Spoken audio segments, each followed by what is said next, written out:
Hello everyone, a very good morning to all of you. Welcome to my platform. Today is 13th August 2025 and on this day I am going to discuss with you the editorial and the daily news. তার complete analysis থাকবে, সঙ্গে থাকবে one liner August মাসের most important কিন্তু current affairs MCQ, যাতে তোমরা তোমাদের যে কম্পিটিটিভ এক্সামিনেশনের প্রিপারেশনকে কারেন্ট অ্যাফেয়ার্সের তরফ থেকে অনেকটাই বেশি বুস্ট করতে পারো। তাহলে দেরি না করে শুরু করা যাক আজকের ক্লাসের discussion. This are the top headlines যেগুলো আমাদের নিউজ পেপারে পাবলিশড হয়েছে। আমি হৈমন্তিকা দাস এবং বর্তমানে wbcs এক্সিকিউটিভ অফিসার হিসেবে কর্মরত রয়েছি। তাহলে let's start today's discussion and complete analysis of the Hindu news paper. So as we can see that this is the front page of the Hindu news paper, যেখান থেকে দাঁড়িয়ে আমাদের কাছে তিনটে বেশ ইম্পর্টেন্ট নিউজ আছে। First news is with respect to the high court জাজ removal. আমরা বারংবার পড়েছি যে জাস্টিস যশবন্ত বার্মার যে রিমুভাল প্রসেস সেটা নিয়ে পার্লামেন্টে বারবার ডিসকাশন হয়েছে, সুপ্রিম কোর্টের তরফ থেকে বারবার বিভিন্ন স্ট্যান্ড পয়েন্ট এসছে। Now the recent update is that লোকসভার যে স্পিকার ওম বিড়লা তিনি কিন্তু প্রসিড করেছেন with the initiation of the enquiry committee, যাতে কি না হাইকোর্টের জাজের যে রিমুভাল প্রসেসকে তার ডিউ এনকোয়ারি হয়।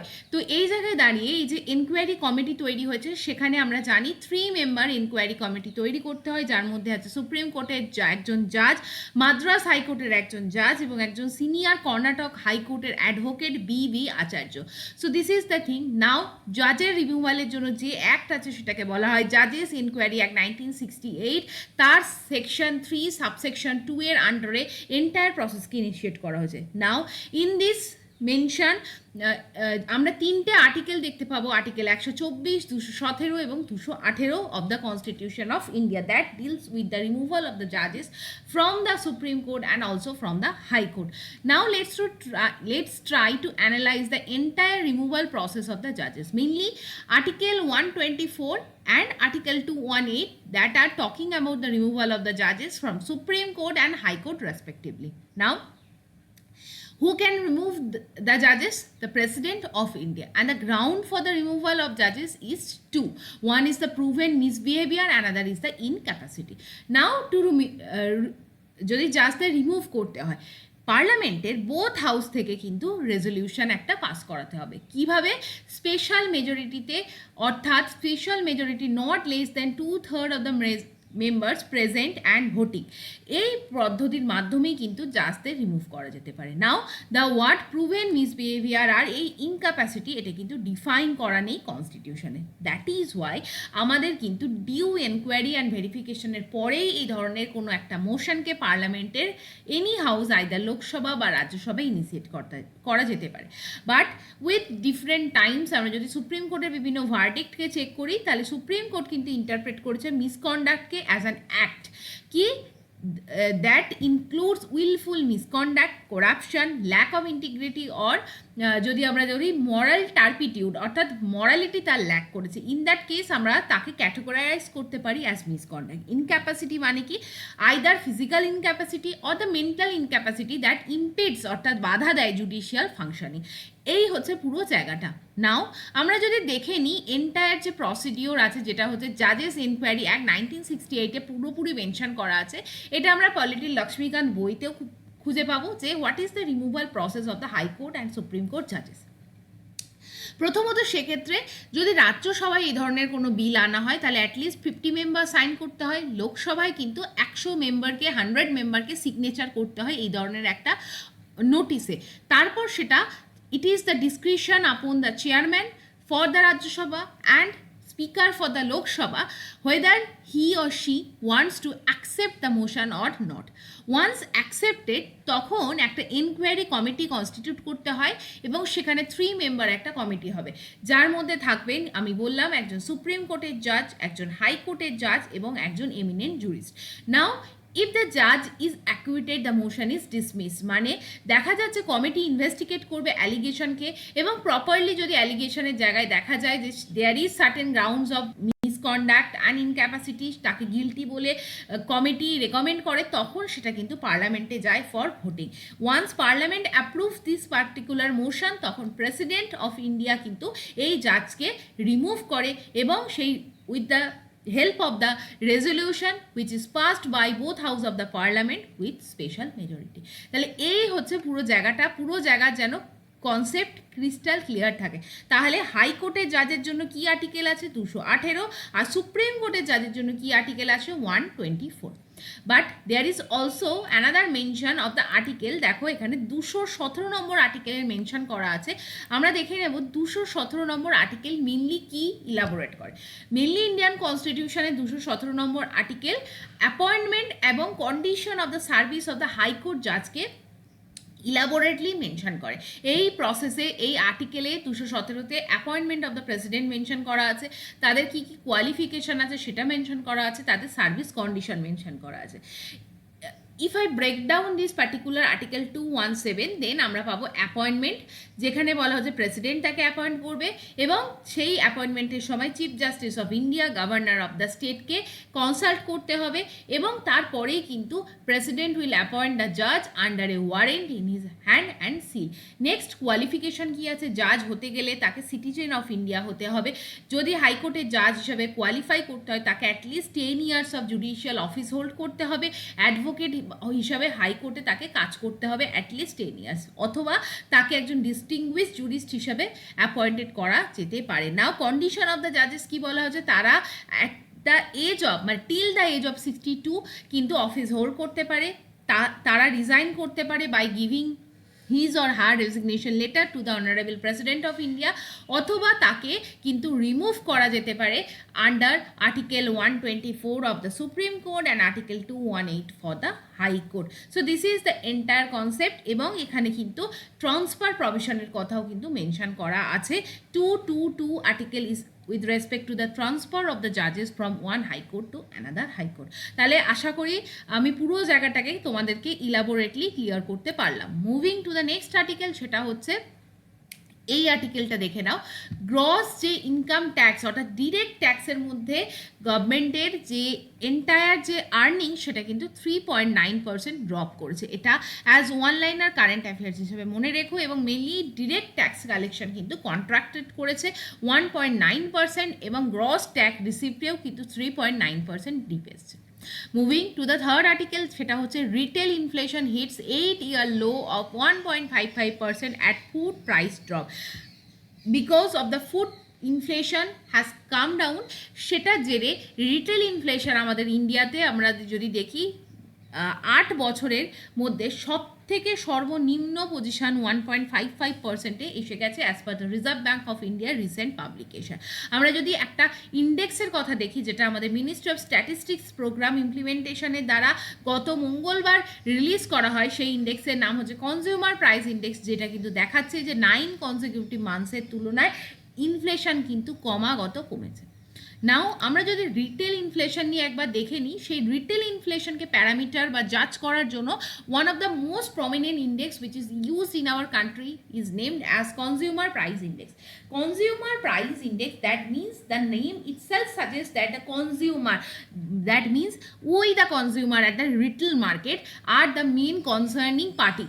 তো সেই জায়গায় দাঁড়িয়ে সিপিআই মেজার করে overall change in the consumer price based on the representative basket of goods and services. 2012 base year ধরে আমরা সিপিআই ইন্ডেক্সকে ক্যারি করি। সিপিআই ইন্ডেক্সের মধ্যে গুডস হিসাবে food, clothing, transportation, medical care, electricity, education এই ধরনের আইটেমগুলোকে ইনক্লুড করা হয়। এটা মান্থলি পাবলিশ করা হয় NSO office, national statistical office under ministry of statistical and programme implementation. Now এই যে সিপিআই ইন্ডেক্স, এটা টার্গেট করে প্রাইস স্টেবিলিটিকে অ্যাডজাস্ট করে আমাদের ডিয়ারনেস অ্যালাউয়েন্স বা ডিএ যেটা দেওয়া হয়, এবং আমরা এন্টায়ার যে cost of living, purchasing power কী হবে, গুডস অ্যান্ড সার্ভিসের এক্সপেন্সেস কী হবে, everything is guided by the CPI index. Now CPI index 4 টাইপের হয়। কি কি সিপিআই ইন্ডেক্স যদি আমরা দেখি, CPI index for industrial workers, CPI index for the agricultural labour, CPI index for rural labour এবং CPI for urban non manual employee. এই 4 ধরনের যেটাকে বলা হয় কম্বাইন্ড একটা সিপিআই, সেটা পাবলিশ করা হয়। এরপর আমরা দেখব যে সিপিআই ইন্ডেক্সের মধ্যে যে বাস্কেটের মধ্যে প্রাইমারি কম্পোনেন্ট হিসাবে থাকে কিন্তু ফুড অ্যান্ড বেভারেজেস। প্রায় 45% ওয়েটেজ দেওয়া হয় ফুড এবং বেভারেজকে। Apart from this, housing, fuel, clothing, pan, tobacco, intoxicants and miscellaneous items are present in the basket, যেটার উপর ভিত্তি করে সেই বাস্কেটে যে retail price on the basis of 2012 এর বেস ইয়ারের কম্প্যারিজনে আমরা সিপিআই ইন্ডেক্সকে পাবলিশ করে থাকি। So this is the entire thing from the front page of the Hindu newspaper. Moving to the next portion, দেখো, supreme court questions potentiality of abuse of the BNS section 152. Now there is a very important mention of one section 152 বা 152 of the ভারতীয় ন্যায় সংহিতা। এছাড়া আমাদের কি কি আছে, BNSS, ভারতীয় নাগরিক সুরক্ষা সংহিতা। এই নামগুলো মনে রাখবে পরীক্ষায় যারা মিসেলেনিয়াস দিতে চাইছো। আইপিসির নাম কি হয়েছে এবং সিআরপিসির নাম কি হয়েছে এটা দেখবে। আর একটা হচ্ছে ইন্ডিয়ান এভিডেন্স অ্যাক্টের নামও কিন্তু চেঞ্জ হয়ে গেছে, সেটার নাম কি আছে সেটা কিন্তু দেখে নেবে। সাক্ষ্য অধিনিয়ম বলে আছে, কিন্তু একবার ভালো করে দেখে নেবে। ভারতীয় সাক্ষ্য অধিনিয়ম বোধহয় ইন্ডিয়ান এভিডেন্স অ্যাক্টের নাম হয়েছে, তো অল্টারনেটিভ নামটা কি হয়েছে, কোনটার কি নাম হয়েছে এটা একবার দেখে যাবে। আমরা এবার দেখব 152 বা ভারতীয় ন্যায় সংহিতার 152 নম্বর আর্টিকেলকে মিসইউজ করার হাত থেকে সুপ্রিম কোর্ট কিন্তু বন্ধ করেছে বা গাইডলাইন্স দিয়েছে। নাও সেকশন 152 মেনলি ডিল করে কিন্তু অ্যাক্ট, যে কোনো ধরনের একটি কাজ যেটা এন্ডেঞ্জার করতে পারে বা বিপদে ফেলতে পারে ভারতের সার্বভৌমত্ব, ভারতের ঐক্য, ভারতের অখণ্ডতাকে, অর্থাৎ সোভারেনিটি, ইউনিটি এবং ইন্টিগ্রিটিকে যারা অক্ষুণ্ণ রাখতে না পারে এরকম যে কোনো অ্যাক্টকে কিন্তু আমরা আন্ডার সেকশন 152 রেজিস্টার্ড করতে পারি। এটা এসেন্সিয়ালি ক্রিমিনালাইজ করে এনি অ্যাক্ট যেটা ইনসাইট করে সিসেশন, রেবেলিয়ন এবং এমন ধরনের অ্যাক্ট যেটা কিন্তু which is against the state. এটা এনি ফর্মে হতে পারে, maybe in the form of speech, writing, visible representation, electronic communication, financial means, যেটা কিন্তু এই যে কোনো ধরনের অ্যাক্টকে ইনসাইট করে that leads to the hampering of the sovereignty, unity and integrity of the state, that comes under the BNS section 152. Now try to solve this question. Section 152 of the Bharatiya Nyaya Samhita 2023 replaces which controversial law? Actually, before the implementation of the ভারতীয় ন্যায় সংহিতা, এই section 152 এর পুরো আইটেমটা cover হতো as the sedition law. Option A is the correct answer. তো এই হচ্ছে পুরো জায়গাটা যেটা আমাদের সেকশন 152-তে রিপ্রেজেন্টেড হয়। বাকি আমরা যদি দেখি আনাদার ওয়ান ইম্পর্টেন্ট নিউজ, সেটা হচ্ছে port restriction on the Bangladesh jute two protect the local industry official. আমরা কিছুদিন আগে দেখেছিলাম যে আমাদের ইন্ডিয়া এবং বাংলাদেশের যে পোর্ট ফেসিলিটি সেটা ইন্ডিয়ার তরফ থেকে বন্ধ করা হয়েছে এবং Bangladesh can't no longer use the port facility from the side of the India to export their jute products. তো এটা ইন্ডিয়ান গভর্নমেন্টের তরফ থেকে নোটিফাই করা হয়েছে যে আমাদের ইন্ডিয়ার যে indigenous local market, local jute industry, সেটাকে প্রোটেক্ট করার জন্য, to protect the infiltration of the jute from the Bangladeshi market, আমাদের ইন্ডিয়া যে পোর্ট সার্ভিস সেটাকে রেস্ট্রিক্ট করা হয়েছে for the uses by the Bangladesh. So এই আর্টিকেলটা একবার পড়ে রেখো। মেনলি এখানে আমরা যদি দেখি যে ব্যান করা হয়েছে বাংলাদেশ এক্সপোর্ট যেগুলো with respect two fruit items, flavoured drinks, processed food, এছাড়াও আমরা যদি কটন এবং প্লাস্টিক, পিভিসি ফিনিশ গুড এইগুলো দেখি, এগুলোকেও কিন্তু ট্রান্সপোর্ট করা থেকে বন্ধ করা হয়েছে এবং পোর্ট সার্ভিস এগুলো এক্সপোর্ট ইম্পোর্টের জন্য কিন্তু ব্যান করে দেওয়া হয়েছে। Now moving to the next portion of the day, that is the editorial analysis. আমরা যদি দেখি, this is with respect to the Israel war. আমরা এটাকে স্কিপ করব, তোমরা যদি কেউ চাও নিজেরা পড়তে পারো। Now there is one important article, that is the organ donation as a lifeline, recognize করা উচিত। এই আর্টিকেলটার করসপন্ডিং কয়েকটা জিনিস আমরা আজকের এই শর্ট এডিটোরিয়ালকে পড়ব, যেখানেও কিন্তু হিউম্যান অর্গান ট্রান্সপ্ল্যান্টেশন নিয়ে আর্টিকেলকে ডিসকাস করা হয়েছে। বাট আমরা যদি দেখি এই আর্টিকেলে ক্লিয়ারলি যেটাকে মেনশন করা আছে, there are severe gap present in India with respect to what, because India needs a collective national that will bridge the massive gap between the organ supply and demand. আমাদের কান্ট্রিতে যে পরিমাণে অর্গানের demand আছে আর যেখানে অর্গানের supply নেই, সেই জায়গায় awareness, proper health care professionals লাগবে বা এন্টায়ার ইনফ্রাস্ট্রাকচারকে এখনও আমাদের কিন্তু বুস্ট করতে হবে। This is what written in this editorial. Now এই এডিটোরিয়ালটা যখন আমরা পড়ব, এখানেও কিন্তু লেখা আছে justice and equality. Those most in need of the organ transplantation should not be denied it. Mainly একটা organization আছে in our country, that is the NOTO organization. Full form is National Organ and Tissue Transplant Organization. এই organization recently একটা rules and regulation publish করেছে, যেখানে বলা হয়েছে যেখানে women যারা অর্গান যাদের ডোনেশনের দরকার আছে, অর্গান ট্রান্সপ্ল্যান্টেশনের দরকার আছে, এবং যারা অলরেডি কোনো সময় অর্গান ডোনেশন করেছেন, তাদের যারা নিয়ারেস্ট আত্মীয়, তারা কিন্তু বেনিফিশিয়ারি লিস্টে প্রায়োরিটি পাবে। তার মানে বলা হয়েছে উইমেন এবং যারা হচ্ছে closest family member of the already donor যারা ছিল, তারা কিন্তু বেনিফিশিয়ারি লিস্টে প্রায়োরিটি পাবে। সেই ডেটা থেকে আমরা যদি দেখতে পাই, উইমেনরা কিন্তু already 63% of the living donor ট্রান্সপ্ল্যান্টের বেনিফিশিয়ারি আছে। হার্ট ট্রান্সপ্ল্যান্টেশন বলতে পারি, লাংস ট্রান্সপ্ল্যান্টেশন বলতে পারি, এবং আদার যদি আমরা অর্গ্যান ট্রান্সপ্ল্যান্টেশন ধরি, তার major chunk of the beneficiary কিন্তু উইমেনরাই হোল্ড করে, এমনটাই তথ্য দিচ্ছে নটো।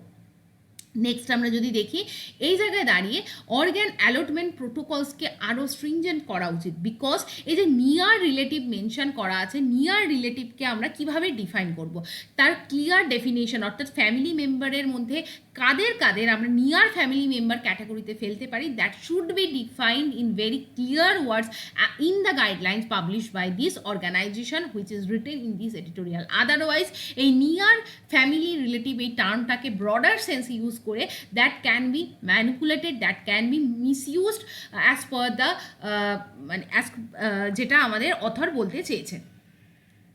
নেক্সট আমরা যদি দেখি, পার্টিকুলারলি আমরা যদি অর্গ্যান ডোনেশনের জায়গায় দেখি, তাহলে সেখানে কিন্তু অনেক racket still working in our country, সেগুলোকে কিন্তু প্রপারলি ট্র্যাক করা উচিত এবং লিগালাইজ করা উচিত।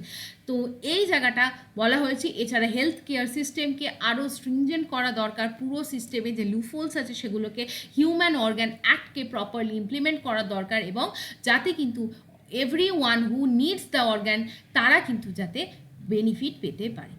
সো এরপর আমরা লাস্ট একবার দেখে নেব ডগস অ্যান্ড ল, যেখানে দেখব রিসেন্টলি সুপ্রিম কোর্টের তরফ থেকে একটা গাইডলাইন্স জারি করা হয়েছে, যেখানে কিন্তু ডিরেক্ট করা হয়েছে দিল্লি এবং তার আনাদার যে সাব আরবান এরিয়াসগুলো আছে সেখান থেকে ডগসদের তুলে তাদেরকে যে শেল্টারে পাঠানো এবং স্ট্রিট ডগসদের কিন্তু রিহ্যাবিলিটেট করার দরকার আছে। এই জায়গায় দাঁড়িয়ে আমরা যদি ডেটা দেখি, তাহলে দিল্লি ইটসেলফ রেকর্ড করেছে প্রায় 30,000 ডগ বাইট কেসেস পার ইয়ার, এবং র্যাবিসের দ্বারা কিন্তু পুয়ার আরবান রেসিডেন্টসরা কিন্তু প্রচণ্ডভাবে মারা যাচ্ছে বা ক্ষতিগ্রস্ত হচ্ছে।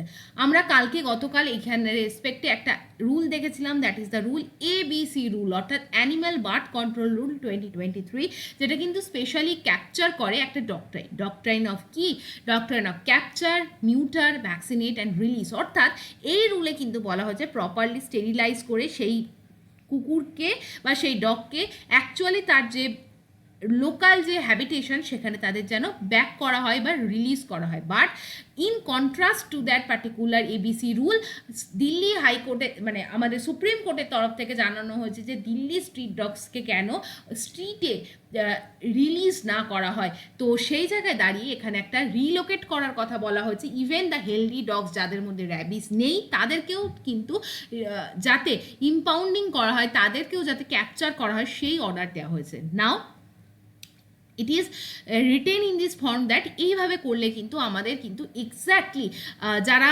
হয়তো ক্ষতিগ্রস্ত নয়, যে সমস্ত কুকুর ভেরি নর্মাল হেলদি, তারাও কিন্তু আমাদের স্পোরাডিক স্টেরিলাইজেশন ড্রাইভসের আন্ডারে চলে আসবে, এটা এখানে লেখা হয়েছে। নেক্সট আমরা যদি দেখি একটা অ্যাক্টের কথা, যেটা আমরা রিভাইজ করব, সেটা হচ্ছে prevention of cruelty to animal act 1960। আর একটা যে জায়গায় বলা হয়েছে কমিউনিটি ডগস এবং তাদের প্রপার ডেফিনেশন, তারা কিভাবে হিউম্যান ইকোলজিকে ডিস্টার্ব করছে, তারও প্রপার অ্যাক্সেস এবং তারও প্রপার সায়েন্টিফিক রিসার্চ করার দরকার। নাও ফিসকাল যে টোটাল ফান্ড, তাদের যে আরবান লোকাল বডি কিভাবে এই ফান্ডিংকে কন্টিনিউ করবে, ডিজিজ কন্ট্রোল, র্যাবিসকে কন্ট্রোল করবে, তারও proper guidelines, large scale centre operational capacity, এই স্টেরিলাইজেশন ড্রাইভকে কিভাবে কন্টিনিউ করা যাবে, সেই জায়গাতেও কিন্তু প্রপার ডিসকাশন এবং আলোচনা হওয়া দরকার। নাও ভেটেরিনারি এডুকেশন কাউন্সিলগুলোকে ইন্টিগ্রেট করতে হবে, যাতে শেল্টারগুলোতে প্রপারলি এক্স্যাক্ট কারিকুলাম থাকে, সেই ওয়ার্কফোর্স কীভাবে সেগুলোকে মানে এনফোর্স হবে, এবং দিল্লিতে আমরা যে রিস্ক আমরা দেখছি ডগ মিনেন্স দেখছি, ডগসদের তরফ থেকে যে ভয়ঙ্কর ঘটনা বা ক্যানাইনরা যে ধরনের র্যাবি স্প্রেড করছে সেটাকে কিন্তু আমরা তবেই এলিমিনেট করতে পারবো। এরপর আজকে এই অর্গ্যান ডোনেশন নিয়ে কেন এত আলোচনা হচ্ছে, let's try to analyse this thing which is written in the last phase of the previous editorial, যেটা হচ্ছে আজকে 13th আগস্ট আমরা সারা বিশ্ব জুড়ে কিন্তু পালন করি world organ donation day.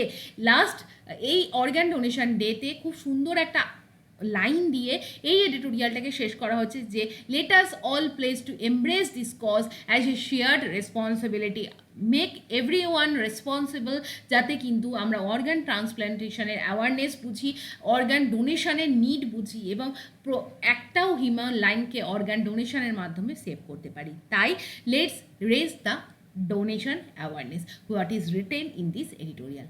So এই ছিল পুরো জায়গাটা। নাও লাস্ট আমরা ফেজে চলে এসেছি, যেখানে আমরা কিছু কারেন্ট অ্যাফেয়ার্স এমসিকিউকে সলভ করব। প্রথমত খুব রিসেন্টলি লোকসভা এবং রাজ্যসভা থেকে ইন্ডিয়ান ট্যাক্স রিলেটেড একটি অ্যাক্ট পাস হয়, সেই অ্যাক্টের নাম কি? প্রথমত option B is the correct answer, income tax act 2025 কিন্তু লোকসভা এবং রাজ্যসভায় গত 11ই আগস্ট এবং 12ই আগস্ট পাস হয়, যাতে কিন্তু আমরা ইন্ডিয়ার যে ট্যাক্স সিস্টেমকে মডার্নাইজ এবং সিম্পলিফাই করতে পারি। পরের কোয়েশ্চেন হচ্ছে who became the first Indian surfer to win a medal at the Asian Surfing Championship? Option B, Ramesh Budiyal is the correct answer.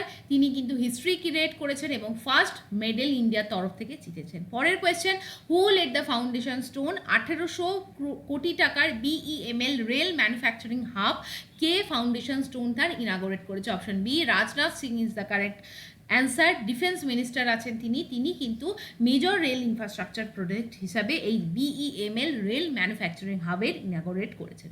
পরের কোয়েশ্চেন হচ্ছে রঘুজি ভোসলে ওয়ানের একটা ইম্পর্টেন্ট হিস্টোরিক আর্টিফ্যাক্টসটি ইন্ডিয়াতে নেক্সট 18ই আগস্ট রিটার্ন করা হবে, সেটা কি artefacts? Answer B is the correct answer. Raghuji Bhosale ওয়ানের যে শোট বা তরোয়াল, সেটা প্রায় 200 বছরের পুরনো এবং 200 বছর পর ইউনাইটেড কিংডম থেকে সেটা ইন্ডিয়াতে রিটার্ন করানো হবে। Very very important current affairs. পরের question, which states factory began the production of around $200 million? আমরা ইনভেস্টমেন্ট পেয়েছে ভিয়েতনামিজ অটোমেকার ভিনফাস্ট থেকে। অপশন বি, তামিলনাড়ু গভর্নমেন্টের এই মানে ইনভেস্টমেন্টটা পেয়েছে from the Vietnamese automaker VinFast থেকে, এবং তুতকুডি বলে একটি জায়গা আছে যেটাকে আমরা খুব রিসেন্টলি এটা দেখলাম যে এটাকে সল্ট ক্যাপিটাল অফ দ্য তামিলনাড়ুও বলা হয়, সেই জায়গায় কিন্তু এই ইনভেস্টমেন্টটা হয়েছে। পরের কোয়েশ্চেন, আজকে আমরা কারেন্ট অ্যাফেয়ার্সে পড়লাম জুলাই 2025-এ রিটেল ইনফ্লেশন কিন্তু লোয়েস্ট আছে এবং সেটা কত? Option B, 1.55% is the correct answer. পরের কোয়েশ্চেন, ইন্ডিয়া ইউএস কোঅপারেশনে জুলাই মাসের 30 তারিখ একটা স্যাটেলাইট লঞ্চ করা হয়েছে, what is the correct answer? what is the correct name of that particular satellite? Option C is the correct answer, নিশার একটা dual frequency radar satellite, যেটা ইন্ডিয়া এবং ইউএস গভর্নমেন্টের তরফ থেকে জয়েন্ট কোলাবোরেশনে লঞ্চ করা হয়েছে। So this is the entire analysis of the day. কেমন লাগলো জানিও। আমরা খুব শর্টে ইন ডিটেলস ঠিক যতটুকুনি পড়তে হবে ততটুকুনি তোমার কাছে আমরা বলার চেষ্টা করি। লাইক করো, শেয়ার করো, সাবস্ক্রাইব করো, বন্ধুদের সাথে অবশ্যই শেয়ার করো, বিকজ দিস ইজ মানে লাস্ট কতদিন ধরে দেখছিলাম খুব কমজন স্টুডেন্টই এই ভিডিওটা দেখছো, তো তোমরা পারলে এটা বন্ধুদের সাথে শেয়ার করো এবং বাকিদেরও মানে সাজেস্ট করতে পারো to watch this video. Telegram channel join করতে পারো to get the newspaper PDFs and all other relevant study materials. Now তোমরা যারা WBCS এর জন্য ডেডিকেটেডলি মেন্টরশিপ প্রোগ্রাম চাইছো, পুরো এন্টায়ার সিলেবাস, শুধুমাত্র এটা WBCS না অন্য যে কোনো পরীক্ষার জন্য এন্টায়ার সিলেবাসটাকে যদি কনসেপচুয়ালি বুঝতে চাও, ডাউট ক্লিয়ার করতে চাও, তাহলে you may join my exclusive mentorship programme for WBCS। তার জন্য আমাকে মেল করতে পারো। এছাড়া এই লাস্ট 3 উইকস আমাদের মিসলেনিয়াস পরীক্ষার বাকি আছে, কেউ যদি মক টেস্ট দিতে চাও, মক টেস্ট সলভ করতে চাও, তোমরা লিখে আমার থেকে চেক করাতে চাও এবং আমার পার্সোনাল ইনপুট পেতে চাও, তাহলে সেটাও আমাকে মেল করে জানিও। This is my mail ID. তোমাদের যে কোনো ডাউট ক্লিয়ার করতে হলে আমাকে মেল করতে পারো। With this note I am bringing this class to the end. Thank you for watching. Have a nice day.